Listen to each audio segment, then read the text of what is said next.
నా కళ్ళ ముందటనే తెలంగాణ ఇట్లా కావడం నాకు దుఃఖం కలిగిస్తా ఉంది. నేను ఆవేదనతో చెప్తున్నా ఈ మాట. ఒక్క మాట మీరు అందరూ ఆలోచన చేయండి. తెలంగాణలో భూముల ధరలు ఎట్లుండే? కేసీఆర్ ముఖ్యమంత్రి ఉన్నప్పుడు, బీఆర్ఎస్ రాజ్యం చేసినప్పుడు భూముల ధరలు ఎట్లుండే?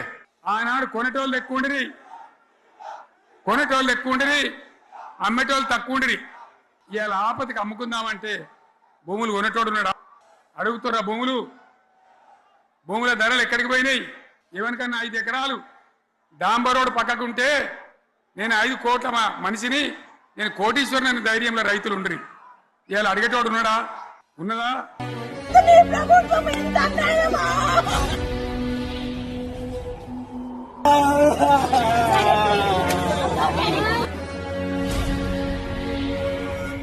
తొమ్మిది నెలల గడుపు పెట్టుకోండి, ఎక్కడ పోవాలి?